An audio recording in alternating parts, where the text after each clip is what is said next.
Insights channel. Steve here. So this is part 2 from the book of Jasher about Joseph. Now I've missed out a chapter here deliberately from my Insights book, Jasher Insights book 2. And what happened in that chapter, that was when Joseph sent his 10 brethren home again to Jacob with corn in their sacks, and he had put Simeon in the jail for a while, and he said, "Don't come back here unless you bring that other brother you say you have, Benjamin, the youngest. And if you bring him back, then I know you're a true man and not dishonest." So that's the chapter we missed out all about that. Chapter 53 from the book of Jasher, or in my books, Jasher Insights book 2. And the sons of Jacob rose up and took Benjamin and the whole of the presents, and they went and came to Egypt, and they stood before Joseph. Genesis 43:15. And the men took that present, and they took double money in their hand, and Benjamin arose up and went down to Egypt and stood before Joseph. Genesis 43:16. Or when Joseph saw Benjamin with him, he said to the ruler of his house, "Bring these men home and slay and make ready." I'm not talking about slaying the men, he means slay the dinner or the fatted calf. "For these men shall dine with me at noon." And Joseph beheld his brother Benjamin with them, and he saluted them, and these men came to Joseph's house. So I won't go through all this, because you all know this story about Joseph giving a nice dinner to his brethren.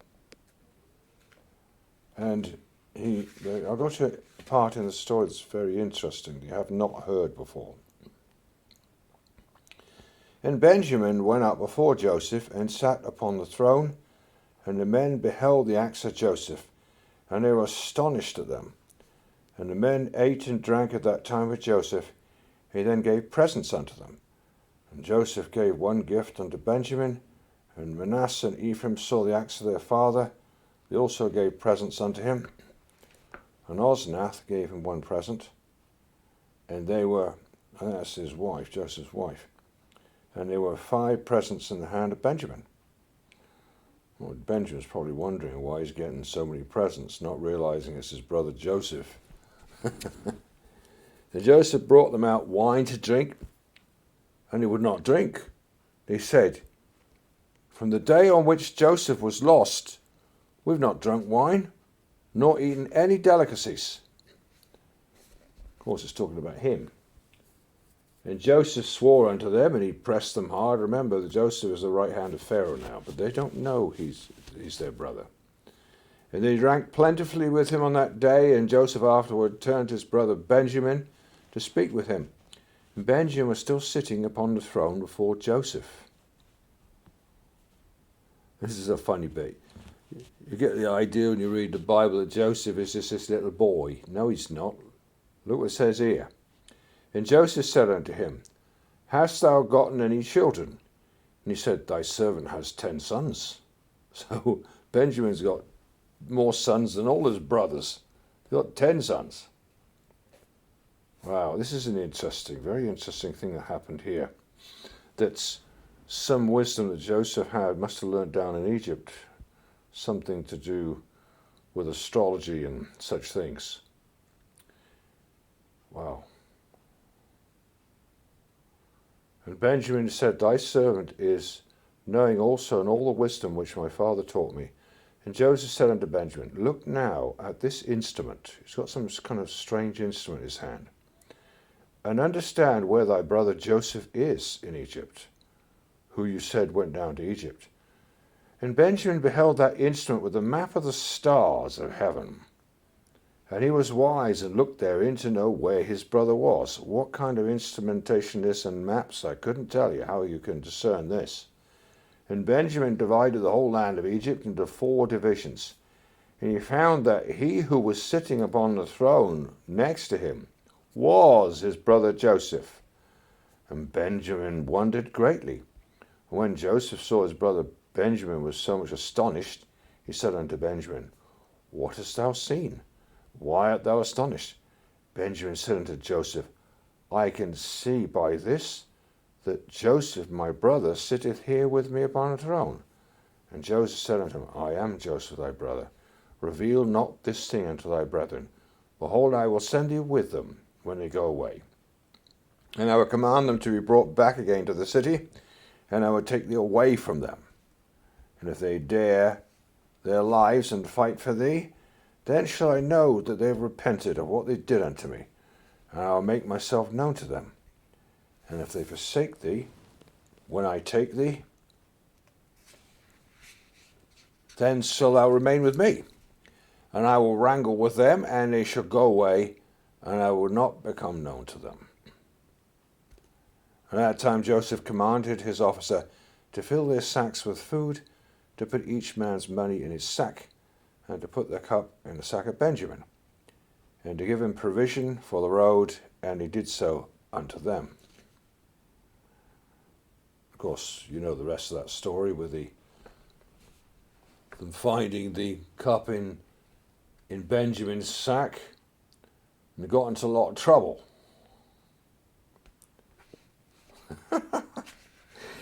It's really funny the way it's portrayed here in the book of Jasher.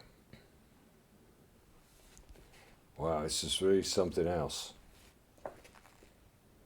Praise you, Lord. And it says here, they had not gone far from Egypt when Joseph commanded him that was set over his house, saying, Rise up, pursue these men, before they get too far away from Egypt, saying, Why have you stolen my master's cup?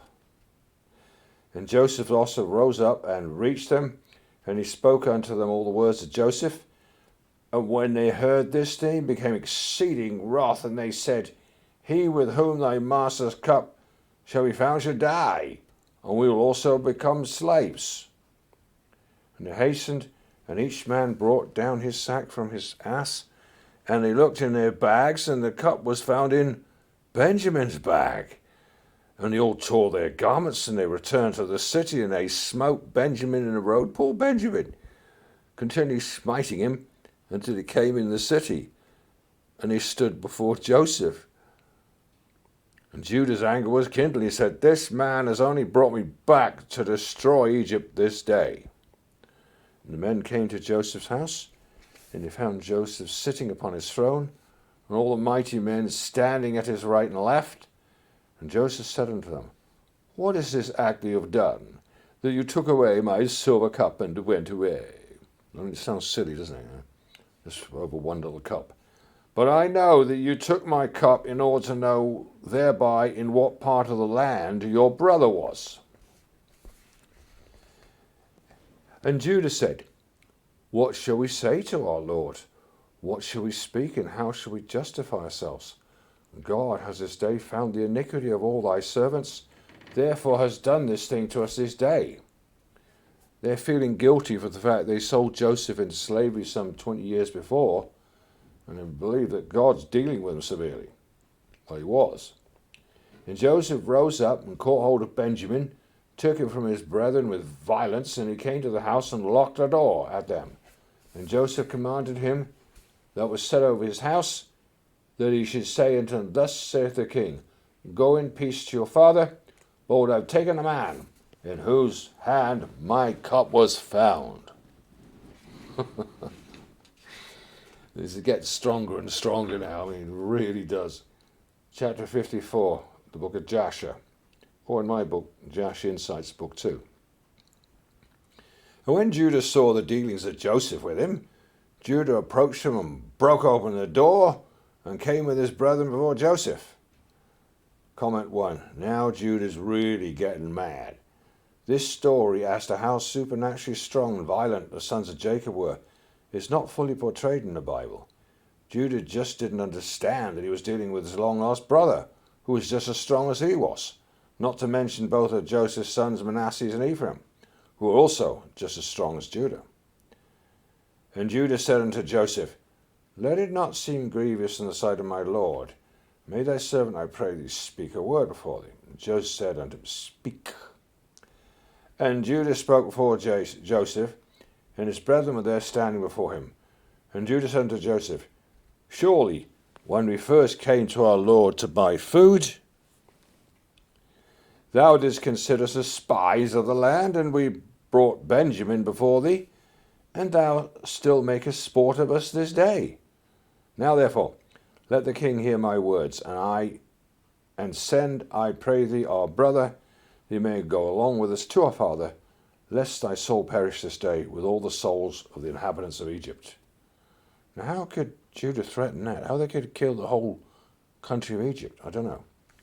Dost thou not know what two of my brethren, Simeon and Levi, did in the city of Shechem, and unto 7 cities of the Amorites, on account of our sister Dinah, and also what they would do for the sake of their brother Benjamin? And I with my strength, who am greater and mightier than both of them, come this day before thee and thy land, if thou art unwilling to send our brother. Hast thou not heard what our God, who made choice of us, did unto Pharaoh, on account of Sarah our mother, whom we took away from our father, and that he smote him in his household with heavy plagues, that even unto this day the Egyptians relate this wonder to each other? So will our God do unto thee, on account of Benjamin, whom thou hast this day taken from our father, on account of the evils which thou didst this day heapest over us in thy land. For our God will remember his covenant unto our father Abraham, and bring evil upon thee, because thou hast grieved the soul of our father this day. Now therefore hear my words that I have this day spoken unto thee. Send our brother, he may go away, lest thou and the people of thy land die by the sword, for you cannot all prevail over me. And Joseph answered Judah, saying, Why hast thou opened wide thy mouth? Why dost thou boast over us, saying, Strength is with thee, as Pharaoh liveth? If I command all my valiant men to fight with you, surely you and these thy brethren will sink in the mire. And Judah said to Joseph, Surely it becometh thee and thy people to fear me. As the Lord liveth, if I once draw my sword, I shall not sheathe it again, till I shall this day have slain all of Egypt. And I will commence with thee, and finish with Pharaoh thy master. And Joseph answered and said unto him, Surely strength belongeth not alone to thee. I am stronger and mightier than thou.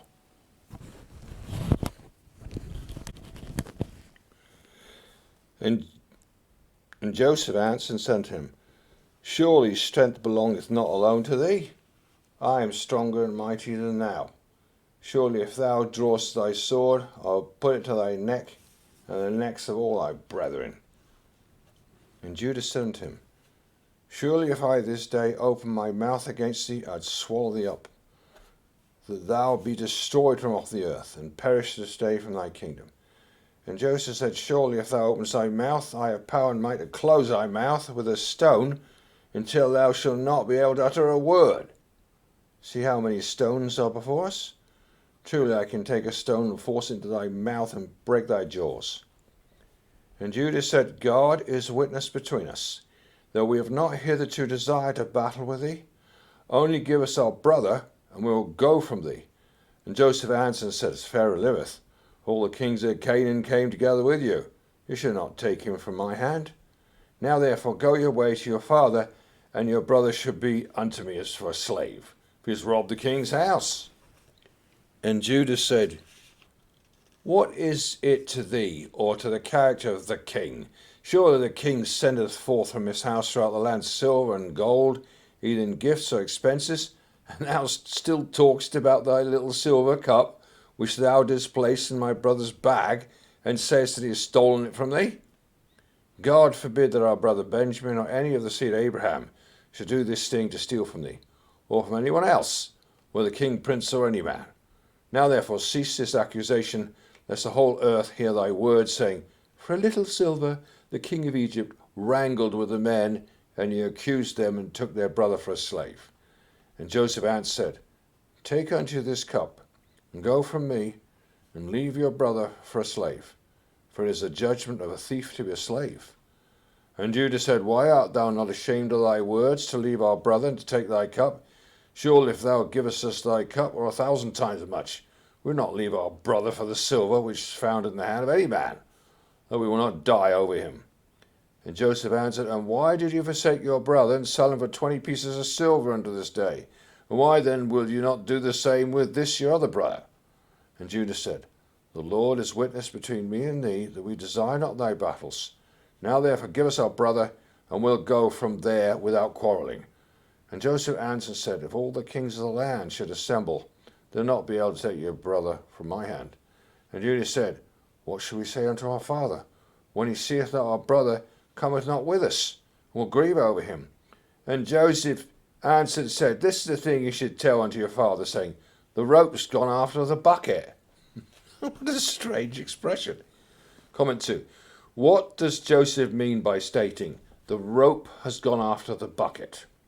What he's saying is that what his brothers have sowed is now coming back down on their own heads.